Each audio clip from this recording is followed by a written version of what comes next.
Dans leurs valises, il y a toute leur vie. Le souvenir d'une époque où l'on pouvait s'acheter encore des bagages au Venezuela. Ce jour-là, 30 000 personnes passent le pont Simon Bolivar, direction Cúcuta, ville frontière colombienne.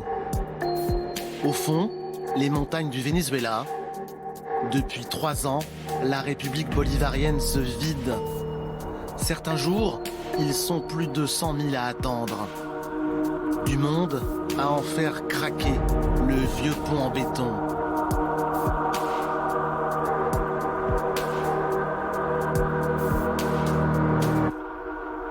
Une fois cette barrière jaune franchie, tout le monde repart de zéro.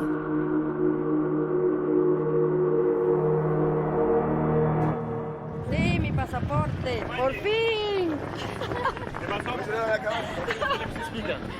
Feliz de la vida porque me voy. Ciao. Ciao. Amén.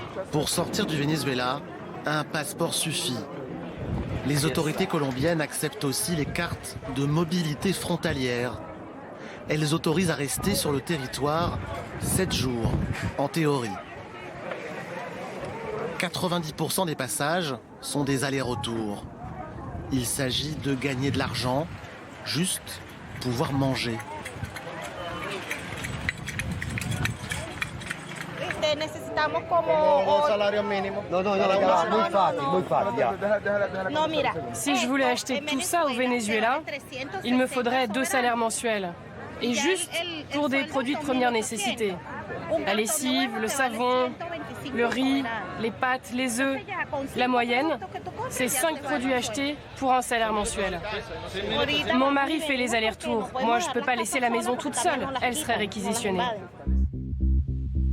Sur le pont Simon Bolivar, la traversée officielle. En dessous, les passages clandestins.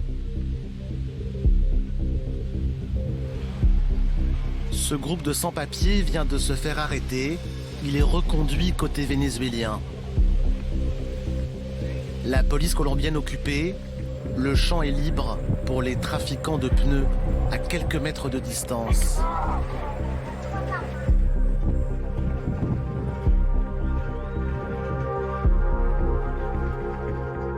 Le pont Simon Bolivar, c'est l'un des 7 points de contrôle le long des 2200 km de frontière entre les 2 pays, l'équivalent de la distance Madrid-Berlin. Résultat, tout le monde passe, comme cet étudiant qui vient de fuir les représailles politiques. Quand t'as pas de papier vénézuélien, les passeurs te font traverser la rivière. Nous, on avait de l'eau jusqu'à la poitrine. On est un groupe de 15. On va suivre la même route que les bus pour Bogota, à pied ou en stop. On part cette nuit.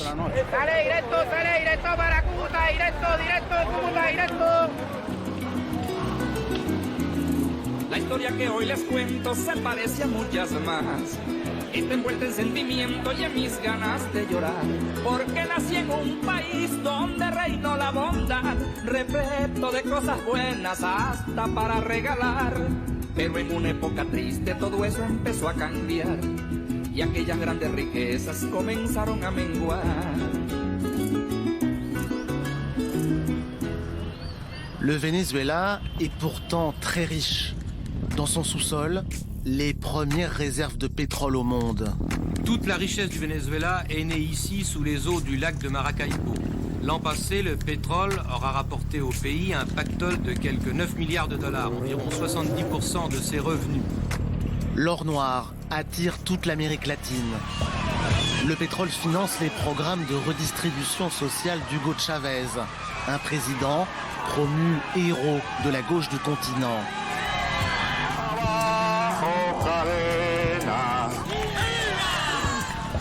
À sa mort en 2013, Nicolás Maduro hérite des problèmes. Les prix du pétrole dévissent, ceux des denrées alimentaires s'envolent, le régime se braque.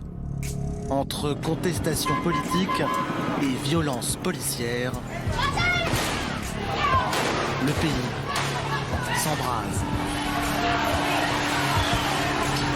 Le coup de grâce, c'est l'hyperinflation. 1 million de % de hausse en 2018. L'exode commence. Maduro s'accroche. Vénézuéliens, cessez de nettoyer les toilettes à l'étranger et revenez vivre dans votre patrie.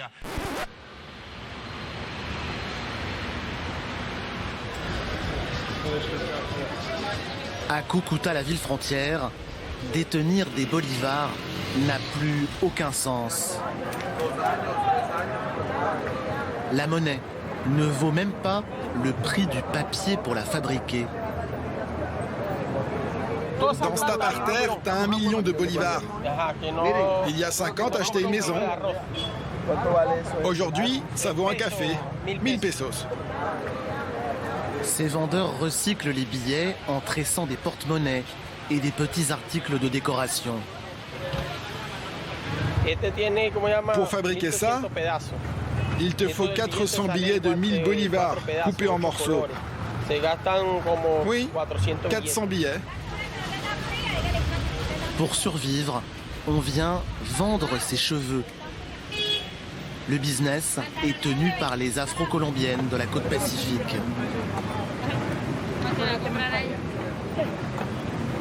Les cheveux, on les envoie à Cali, dans le sud. C'est là-bas qu'on fait les extensions. Elle, je vais lui donner 6 € parce que ses cheveux sont un peu courts. Oh non! Allez, tu vas pas pleurer.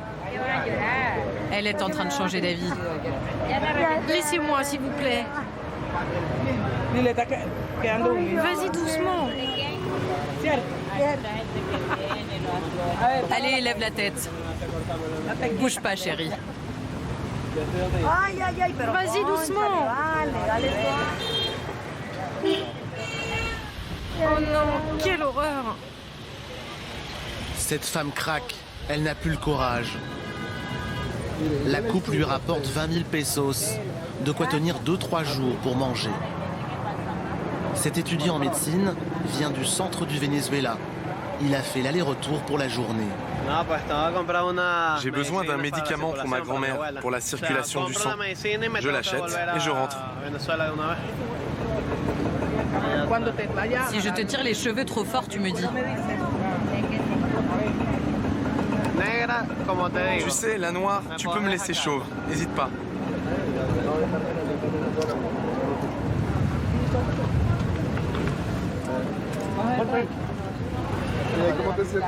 Tu te sens comment maintenant?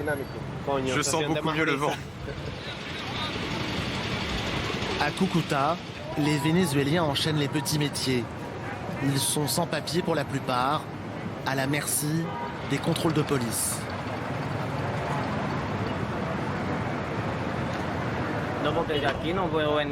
Je ne suis pas venu ici pour voler, mais pour travailler, pour nourrir ma famille. Vous les voyez? Ils sont là-bas, en train de pleurer. Je ne sais même pas ce qu'il va m'arriver. C'est la première fois que je suis arrêté.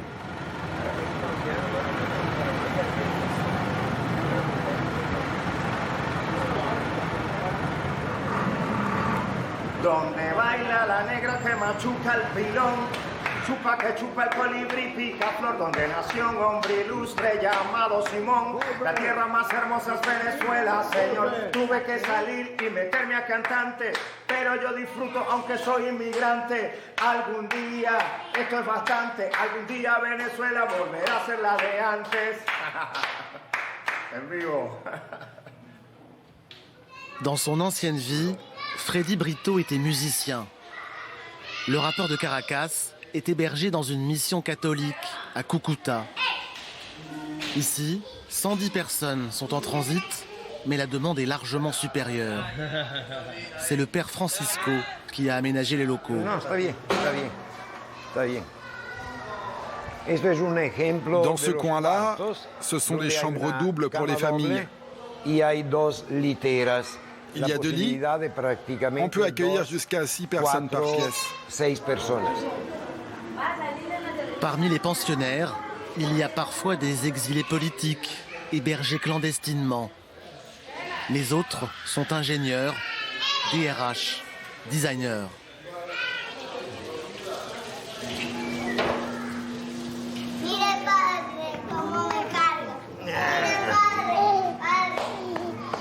Vamos a hacer sopa de niño hoy. Nos metemos dentro de la olla, con tanto fuego abajo. No hay salud. Les gens fuient parce qu'il n'y a plus de système de santé, plus de nourriture. Depuis 2015, chaque citoyen vénézuélien a perdu en moyenne 11 kilos. 11 kilos par personne. Et puis, il y a l'insécurité et les violences. Il n'y a pas de futur. La preuve, c'est que les gens qui sont ici, ce sont principalement des familles avec des parents jeunes. Leiser Manuel, Yelisa, Duno, Yelisa. Espérame, hacer favor. Me lo hombro, por eso que tengo eso. Ici, on peut manger à sa faim. 3 repas par jour pour prendre des forces et bientôt repartir, continuer la route. Mon secret pour garder le sourire, c'est de toujours se dire que les limites, elles sont dans la tête. Tu peux marcher juste avec ton cœur et ton cerveau, mais le but dans la vie, c'est d'avancer. Alors tous les matins, quand je me réveille et que je me rends compte que je suis vivant, eh bien je suis heureux. Et vous savez quoi ce matin? Je me suis levé du pied gauche.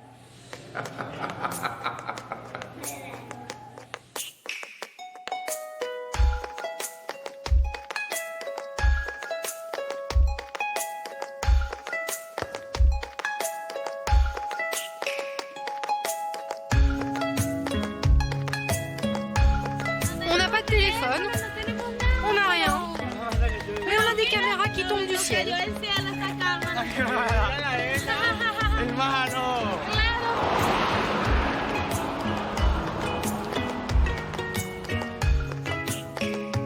C'est cette route que les migrants vont emprunter pour Bogota. Le billet de bus est trop cher. Ils partent pour 3 semaines de marche. 600 km à travers la cordillère et ses plateaux à 3000 mètres d'altitude. Cúcuta-Bogota, route de l'exode. Le chemin pris par près d'1 million de migrants depuis 2 ans.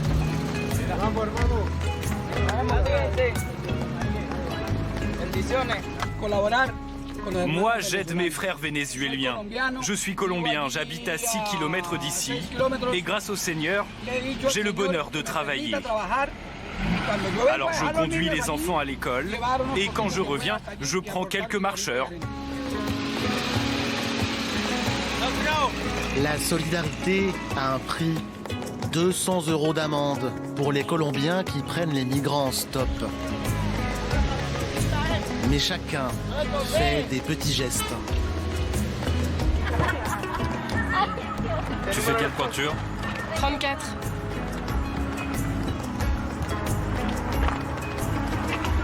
Elles sont toutes neuves.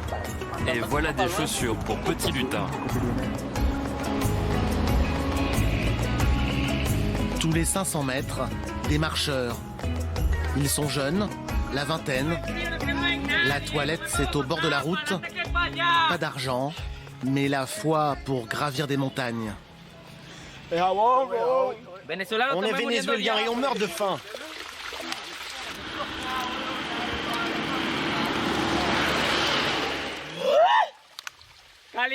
Il fait froid. Mais nous, on lâche rien. Et on marche pour le futur de nos enfants.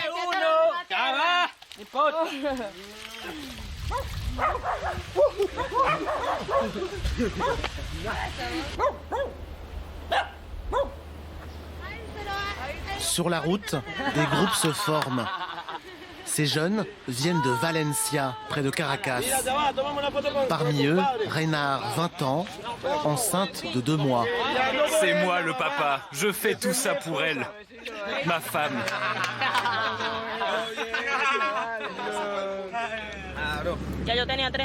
On est resté pendant 3 mois à Cúcuta. Mais on a quitté la ville, c'était difficile. Il n'y avait pas de travail. On est obligé de manger la marchandise au lieu de la vendre. On est à sec, on n'a pas d'argent, on espère juste un peu d'aide.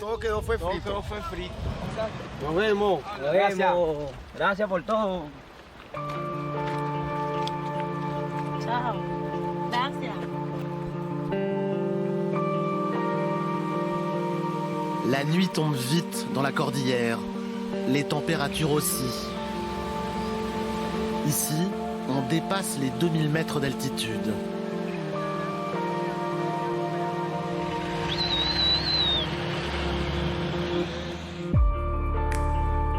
Les 35 degrés de Cúcuta ou du Venezuela sont bien loin.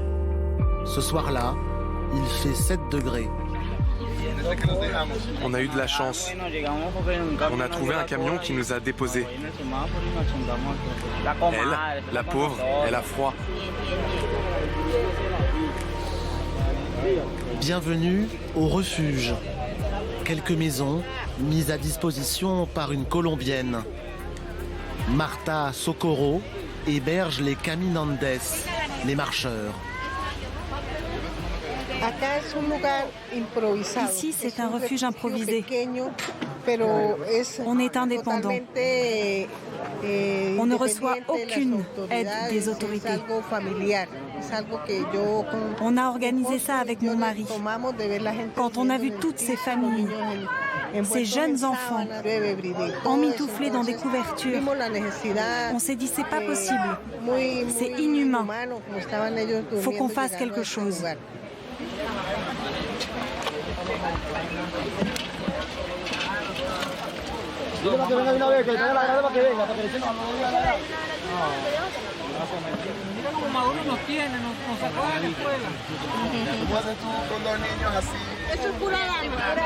Attention, ce n'est que pour les femmes ici. Mettez-vous dans la file d'attente. Au fil de la soirée, des nouveaux arrivants, comme cette fillette de 2 ans, handicapée. Elle dormira dans la grange réservée aux enfants. Premier répit après 75 km de marche à pied.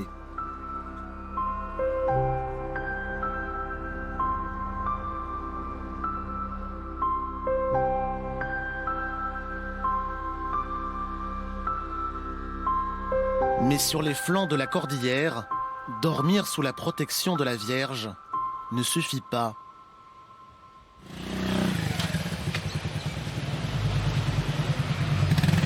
Il est minuit. La police vient de s'inviter au milieu des dormeurs. Ils sont là-bas, ils n'embêtent personne.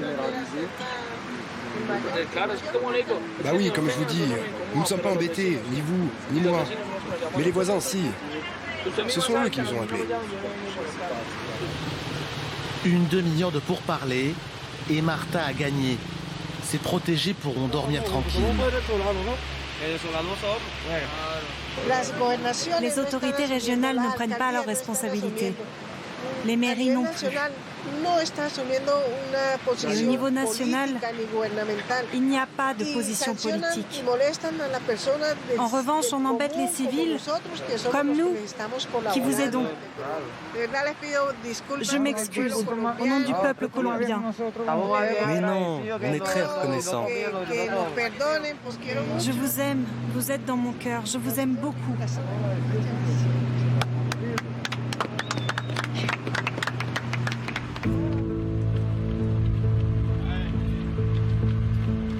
Deuxième jour de marche.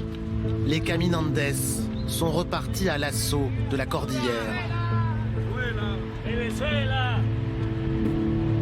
Au détour d'un lacet, un local mobile de la Croix-Rouge. On y donne des consultations médicales. Tu fais 2 pchits et tu gardes ta respiration. Avec la crise sanitaire et les pénuries de médicaments, certains marcheurs ont des maladies chroniques, comme la rougeole ou la tuberculose, réapparue depuis peu au Venezuela. Assieds-toi sur le lit. Tu viens d'où au Venezuela? De Suante. Est-ce que tu as des maladies? Non, ça va, grâce à Dieu. On va vérifier ta tension. Tu t'es senti comment ces derniers jours de marche?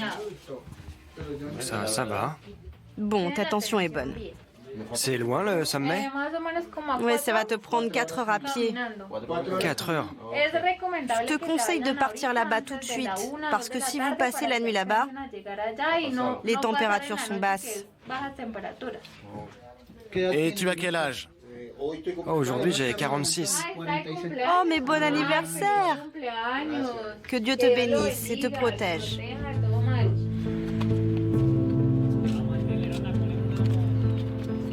Un peu plus loin, nous retrouvons le petit groupe de Valencia. Reynard, la femme enceinte, a perdu son sourire. Son compagnon a disparu sans qu'elle s'en aperçoive. Je sais pas où il est. Moi j'étais derrière et lui il marchait devant. Il est pas parti en moto? Je sais pas. Si, il était devant moi. Oui, en moto. Ah, mais c'est un sacré le papa. Regarde, il m'a laissé sa couverture, son cadeau. En tout cas, on va pas se perdre, puisqu'on suit la même route. Vous allez vous retrouver sur le chemin. Oui, mais il me dit que je suis sa femme et finalement il part. Il a même pas pensé à moi.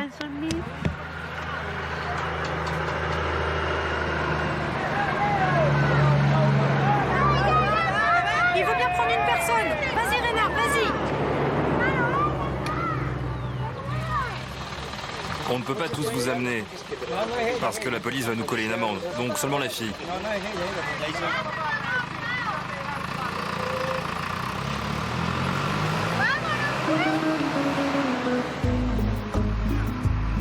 Reynard laisse ses amis, elle les retrouvera, ainsi que son compagnon, au moment de passer l'altiplano.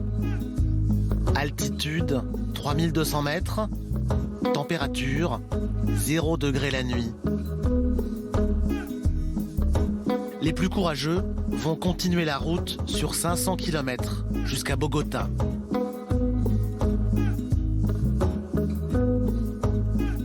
Une mégalopole avec ses quartiers d'affaires, ses favelas et ses touristes.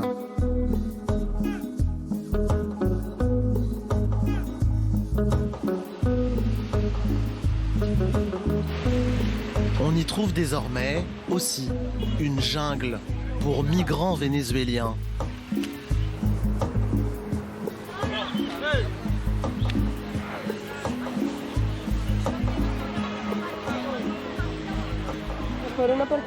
Je me sens plutôt bien ici, mieux qu'au Venezuela qui est en pleine crise économique. Ici on nous aide, et le peu qu'on a, c'est déjà mieux. Mais je suis aussi un peu triste. Mon pays est loin, et il traverse des jours terribles. D'ici la fin de l'année, Bogota et sa région compteront 1 million de réfugiés. Des Vénézuéliens que la Colombie a du mal à héberger, soigner et encore moins faire travailler. Pour la première fois depuis des décennies, l'Amérique du Sud découvre la pression migratoire. S'il te plaît, l'ami, une pièce pour aider, à votre bon cœur. Les Colombiens sortent d'un demi-siècle de conflits armés et de violences politiques. Ils restent, pour le moment, solidaires de leurs voisins. Eh, président, t'as vu ce que deviennent tes citoyens? T'as détruit ton pays.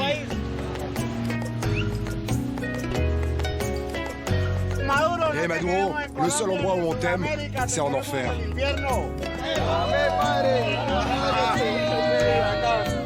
Leur enfer à eux devrait être l'exil. Mais ces Vénézuéliens savent qu'ils ont le bon passeport pour attendre en Colombie leur sourire.